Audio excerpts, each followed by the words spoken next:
Welcome dear student, welcome to this video. As you know हम लोग जो है वो मॉर्फोलॉजी ऑफ फ्लावरिंग प्लांट में स्टेम के बारे में पढ़ रहे हैं। स्टेम का हमने जनरल कैरेक्टरिस्टिक देखा और एक टिपिकल स्टेम का स्ट्रक्चर देखा था और फंक्शंस देखे थे। आज के इस वीडियो में हमें मॉडिफिकेशंस देखना है स्टेम में। हमने टिपिकल स्टेम का स्ट्रक्चर फंक्शन देखा, लेकिन कई सारे स्टेम है जो अपने अंदर कई सारे बदलाव करते हैं फॉर डिफरेंट रीजन। अब जो भी स्टेम है इसमें मॉडिफिकेशन 3 अलग अलग पोजीशन पे होता है। स्टेम में 3 अलग अलग पोजीशन पे होने वाले मॉडिफिकेशन को 3 कैटेगरी में जो है वो ग्रुप किया गया है, डिवाइड किया गया है, क्लासिफाई किया गया है। एक जो सॉइल के अंदर होगा स्टेम में modification, that is called as underground modification. जो सॉइल के थोड़ा सा ऊपर होगा और सॉइल के पास होगा, that is called as sub aerial modification. और जो बिल्कुल सॉइल के ऊपर वाले लेवल पे होगा, थोड़ा दूर होगा, that is called as aerial modification. ठीक है, तो स्टेम मॉडिफिकेशन में आपको 3 अलग अलग पोजीशन के मॉडिफिकेशन पढ़ना है: underground modification, sub aerial modification and aerial modification. लेकिन आज हम 2 ही पढ़ेंगे, एक है अंडरग्राउंड मॉडिफिकेशन और दूसरा है सब एरियल मॉडिफिकेशन। और जो एरियल मॉडिफिकेशन है वो हम हमारे नेक्स्ट वीडियो में देखेंगे। ठीक है ना। अंडरग्राउंड मॉडिफिकेशन, बहुत सारे ऐसे स्टेम होती है जो सॉइल के थोड़ा नीचे से भी ग्रो होती है। मतलब ऐसा नहीं है कि सॉइल के जस्ट नीचे सिर्फ रूट सिस्टम रहेगा। Some of the stem also grow just beneath the earth surface। Earth surface के थोड़ा सा नीचे से भी ये स्टेम ग्रो होती है और फिर बाद में then it appears above the soil। ठीक है, तो ऐसी जगह पे कुछ प्लांट्स हैं जो अपने स्टेम में मॉडिफिकेशन करते हैं ना। सबसे पहला है इसमें राइजोम। राइजोम के कई सारे एग्जाम्पल हैं, जैसे कि जिंजर है, इसके बाद में टर्मरिक है। ठीक है, तो ये सारे ऐसे मॉडिफिकेशन है जो स्टेम, एक्चुअली जिंजर जो हम खाते हैं, जो हम अदरक, ठीक है, अदरक की चाय, तो ये जो अदरक है ये एक्चुअली स्टेम है। भले ही ये सॉइल के नीचे लगता है, नीचे मिलता है, लेकिन ये रूट नहीं, ये स्टेम मॉडिफिकेशन है। ठीक है, ये मॉडिफिकेशन कैसे होता है? प्लांट जो है वो अपना एक्स्ट्रा फूड मटेरियल स्टेम में स्टोर करता है, लेकिन कौन सी स्टेम में? Which is just beneath the earth surface. ठीक है ना। अगर आपने जिंजर का स्ट्रक्चर कभी ऑब्जर्व किया होगा तो यू माइट हैव सीन कि जो भी जिंजर है इसके ऊपर में आपको कई सारे इस तरह के लाइनिंग्स दिखाई देते हैं। तो ये जो भी लाइनिंग्स हैं they are nothing but they are the nodes and internodes. ठीक है, ये नोड्स और इंटर नोड्स हैं which is the characteristic feature of stem. इसके अलावा आपको अदरक के ऊपर इस तरह के कभी कभी रूट लाइक स्ट्रक्चर्स भी दिखाई देते हैं। Those are nothing but those are the adventitious root. मतलब ये जो है वो वेजिटेटिव प्रोपोगेशन में भी हेल्प करता है। अदरक को अगर आप जमीन में लगा दो तो वो एक नए प्लांट में ग्रो होने की कैपेसिटी रखता है। ठीक है, देन इसके अलावा ये वाले जो पोर्शंस हैं, ठीक है, these are the axillary buds. मतलब इनमें कैपेसिटी होती है कि ये जो है वो बर्ड्स हैं, न्यू ऑर्गन को, न्यू पार्ट को डेवलप कर सकते हैं, ग्रो कर सकते हैं। ठीक है, प्लस आपने अगर नया अदरक देखा होगा, ठीक है, उसके ऊपर छिलका होता है ब्राउन कलर का। वो छिलका क्या है? That is nothing but they are the scaly leaves. ठीक है, तो actually it is a stem but it is growing beneath the earth surface. Earth surface के नीचे वो ग्रो हो रहा है, वहां पे कोई सनलाइट उसे नहीं मिल रहा है और उसमें एक्स्ट्रा फूड स्टोर हो रहा है, जिसकी वजह से उसकी ग्रोथ कैसी हो रही है? वो जो है वो लैटरली ग्रो हो रहा है। ठीक है, वो लैटरली ग्रो होने की वजह से जो है उसकी ग्रोथ आपको लंबी लंबी दोनों साइड से ये ग्रो होते जाता है, नीचे कम और ऐसे साइड में ज्यादा ग्रो होता है। ठीक है, तो ये क्यों हो रहा है? Because of the storage of extra food material, but it is showing the property of stem वहाँ पे नोड्स, इंटरनोड्स हैं, एडवेंटिशियस रूट्स हैं, स्केली लीव्स हैं, लेकिन ये ग्रीन कलर का नहीं है, ये ब्राउन कलर का है। क्यों? क्योंकि वो सॉइल के नीचे होता है, वहाँ पे सनलाइट नहीं पहुँचता, इसलिए उसका कलर ग्रीन नहीं होता, लीव्स का कलर ग्रीन नहीं होता। Otherwise it is nothing but it is the stem which is modified for the storage of extra food material. ठीक है, तो ये पहला मॉडिफिकेशन है अंडरग्राउंड मॉडिफिकेशन का। दूसरा है स्टेम ट्यूबर। स्टेम ट्यूबर का एग्जाम्पल है पोटैटो, आलू। ठीक है, सोलैनम, सोलैनम ट्यूबरोसम ये उसका बॉटनिकल नेम है, और यहाँ पे जिंजर का बॉटनिकल नेम है जिंजिबर ऑफिसिनालिस। ठीक है, नाउ यहाँ पर ये जो भी स्टेम ट्यूबर है, ये स्टेम ट्यूबर का मॉडिफिकेशन जो है ये कैसा है कि जो भी प्लांट है, ये प्लांट का जो, जैसे बताया मैंने आपको कि स्टेम कुछ जो सॉइल के नीचे थोड़ा सा ये ग्रो होता है रूट सिस्टम, और उसके नीचे थोड़ा सा स्टेम होता है। ठीक है, अब ये जो भी स्टेम है, स्टेम में ब्रांचेस ग्रो होगी, तो जैसे सॉइल के ऊपर ग्रो होती है वैसे ही सॉइल के नीचे भी बहुत सारी ब्रांचेस ग्रो होती है। ठीक है, अब ये ग्रो होने के बाद में यहाँ पर अब प्लांट अगेन अपना एक्स्ट्रा फूड मटेरियल स्टोर कर रहा है, लेकिन कहाँ पर स्टोर कर रहा है? उस ब्रांच में, उस स्टेम में जो सॉइल के नीचे है, सॉइल के ऊपर नहीं। ठीक है, यही कारण है कि जो पोटैटो है, आलू है, वो जमीन के नीचे लगते हैं, लेकिन वो रूट नहीं है। ठीक है, वो स्टेम है।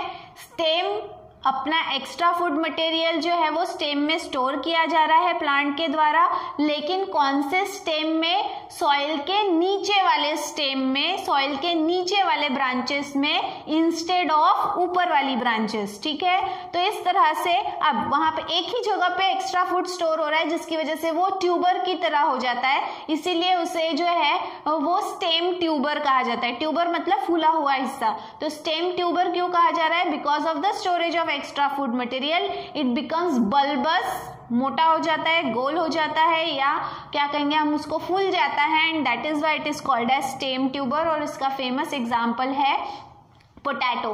Potato again take part in the process of vegetative propagation. अगर आप आलू को देखोगे तो आलू के ऊपर इस तरह के कई सारे पॉइंट्स होते हैं, ये जो हैं these are called as the आई।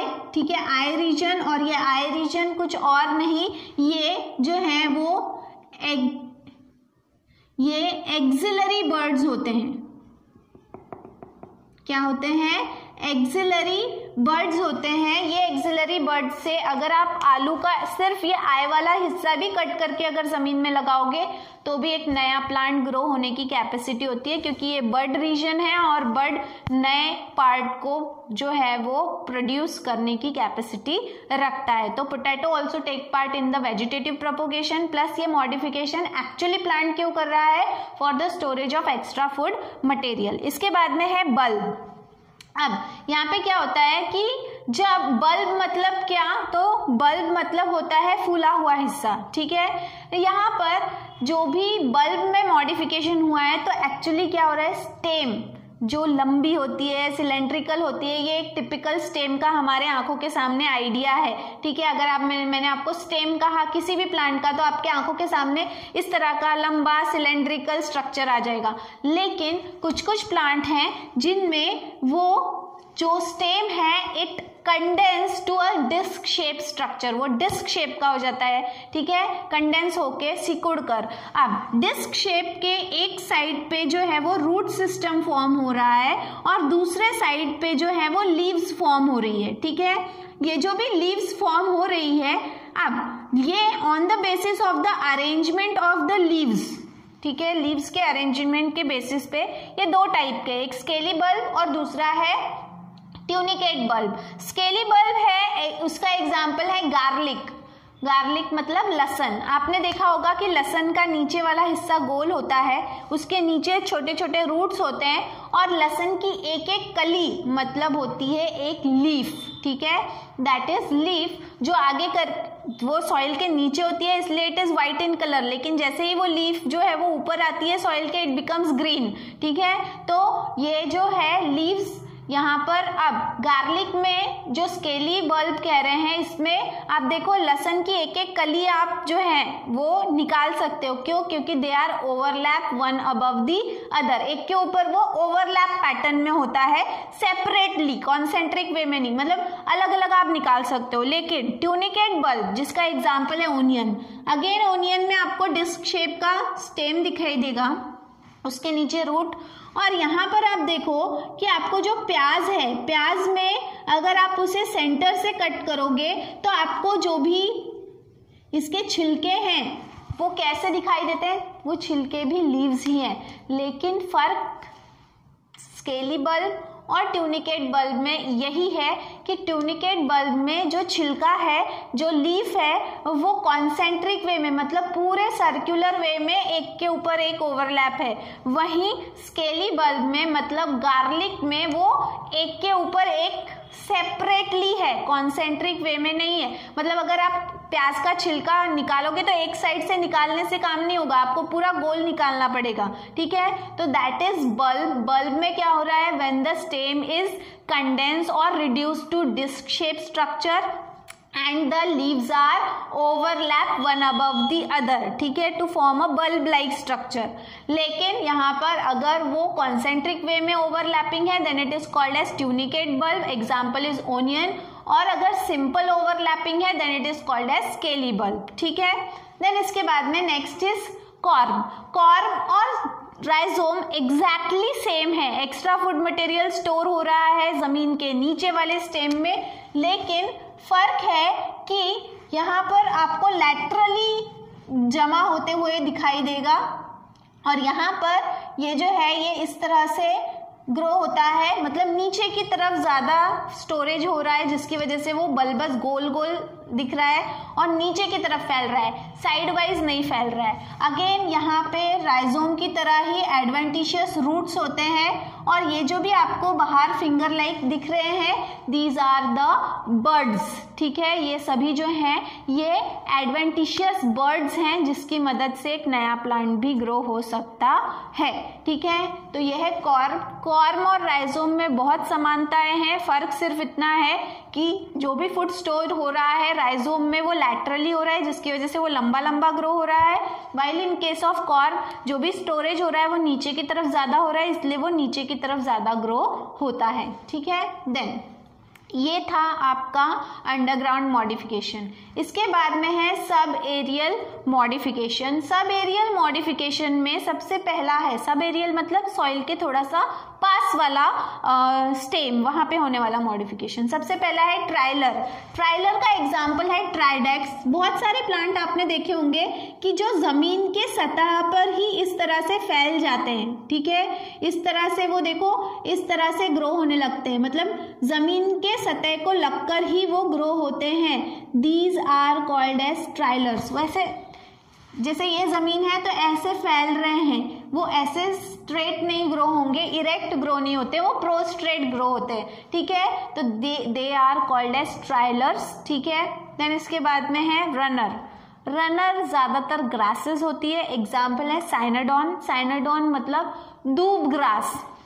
इसकी खास बात क्या है, if suppose this is the ground level, तो ग्राउंड लेवल पे अगर यहाँ पर प्लांट ग्रो होना शुरू हुआ तो ये उसका क्या रहेगा, क्राउन।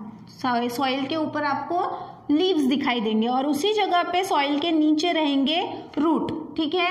ये हो गया उसका नोडल रीजन। जैसे हमें पता है कि स्टेम के ऊपर नोड्स होते हैं और इंटर नोड्स होते हैं, तो नोडल रीजन पे वो क्या बना रहा है, सॉइल के ऊपर शूट सिस्टम और सॉइल के नीचे रूट सिस्टम। देन इसके बाद में थोड़ी दूरी पे जो इंटर नोडल रीजन है वो सॉइल के ऊपर ग्रो होगा, ठीक है। और जैसे ही नोडल रीजन आएगा वो वापस से इट गेट्स प्रिक, वापस से सॉइल के अंदर वो चला जाएगा, प्रिक हो जाएगा, नीचे रूट सिस्टम बनाएगा और ऊपर शूट सिस्टम बनाएगा। This is called as crown, ठीक है।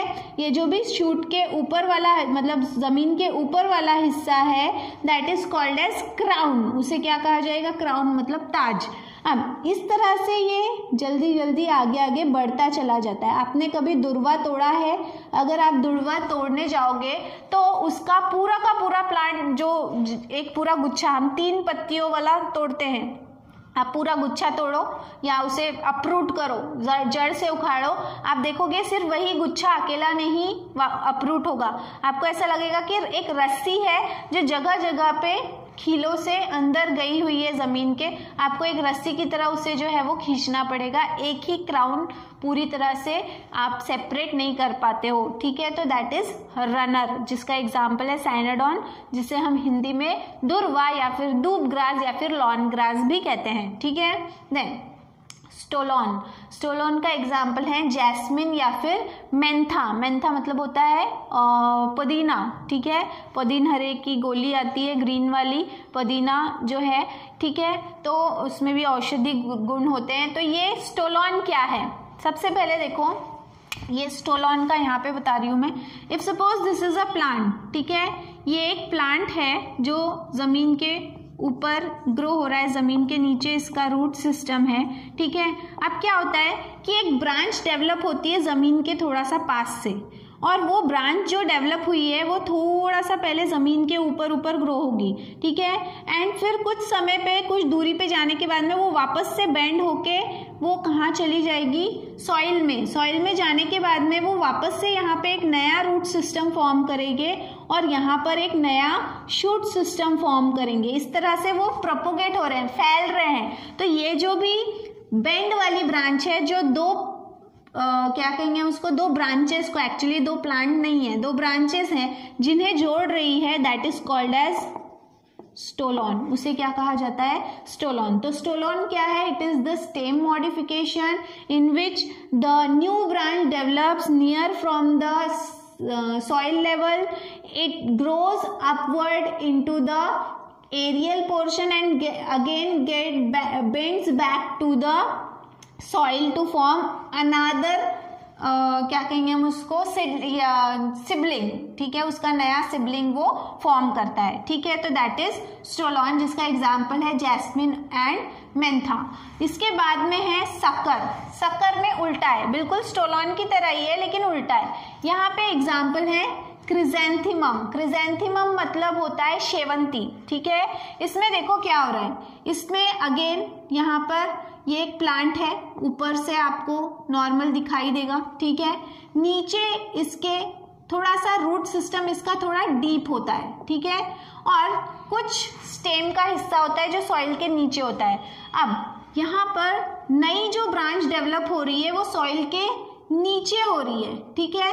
नीचे होने के बाद में ये थोड़े दूरी तक सॉइल के नीचे ग्रो होती है और वो वापस से बेंड होके कहाँ चली जाती है, सॉइल के ऊपर। नीचे रूट सिस्टम फॉर्म होगा और सॉइल के ऊपर जो है वो शूट सिस्टम फॉर्म होगा। देखने पे हमें लगेगा सॉइल के ऊपर कि ये दो अलग अलग प्लांट है, लेकिन एक्चुअली वो नीचे से एक ही प्लांट के ब्रांच का हिस्सा है। मतलब यहाँ पर जो ब्रांच सॉइल के नीचे दो सिबलिंग को जोड़ रही है that is called as sucker, और जो सॉइल के ऊपर दो सिबलिंग को जोड़ रहे हैं दैट इज स्टोलोन, ठीक है।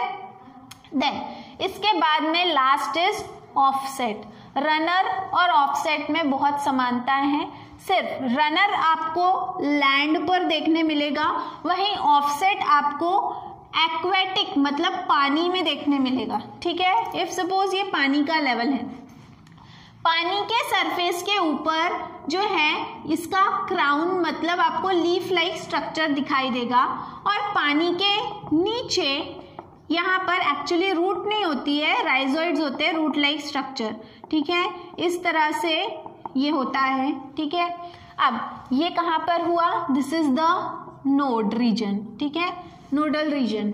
फिर इसके बाद में इंटरनोडल रीजन जो है वो थोड़ा सा पानी के ऊपर ग्रो होगा, फिर से नोडल रीजन आएगा तो फिर से एक नया क्राउन तैयार होगा पानी के ऊपर, और पानी के नीचे जो है वो उसका क्या फॉर्म होगा, रूट सिस्टम फॉर्म होगा। रूट सिस्टम मतलब राइजोइड्स, ठीक है। तो ये इस तरह से बढ़ता चला जाता है पानी के ऊपर। तो दोनों में बहुत सारी समानताएं हैं। यहाँ पर भी नोडल रीजन पे ही क्राउन तैयार होता है, यहाँ पर भी नोडल रीजन पे ही क्राउन तैयार होता है, और इंटरनोडल रीजन जो है वो थोड़ा सा सरफेस के ऊपर ग्रो होता है। लेकिन ऑफसेट पानी में देखने मिलेगा, रनर लैंड पे, जमीन पे होता है, ठीक है। दोनों में एक और फर्क है, जो भी रनर है इसमें इंटरनोडल का जो डिस्टेंस है वो ज़्यादा होता है, ज़्यादा लंबा होता है। वहीं जो भी ऑफसेट है इसमें इंटरनोडल रीजन जो है वो बहुत छोटा होता है, जिसकी वजह से ये आपको क्राउन जो है वो बहुत पास पास में चिपके हुए नजर आएंगे। ये जो एक्चुअली मैंने डायग्राम बनाया है ये पिस्टिया का है। पिस्टिया हाइड्रोफाइट ये इस प्लांट का पूरा नाम है। आप देखो बहुत सारे लोग जो हैं वो अपने घर में एक मिट्टी के बर्तन में पानी डालकर ये प्लांट को उसके ऊपर ग्रो करते हैं। ये जो भी ऊपर वाला क्राउन है ये पूरा ग्रीन कलर का, ऐसा लगता है कि ग्रीन कलर का रोज का फ्लावर, गुलाब के फूल की तरह ये ऊपर दिखता है, बहुत पास पास में ये होते हैं। That is pistia hydrophyte and that is the example of offset. ठीक है, तो इस तरह से आज के इस वीडियो में हमने देखा stem modification. Some of the modification takes place underground, that is why it is underground modification, and some of them take place above the soil but near to the soil, that is सब aerial modification. इसके बाद में है aerial modification, लेकिन वो हम देखेंगे हमारे नेक्स्ट वीडियो में। तो आज के लिए इतना ही। Till then thank you very much.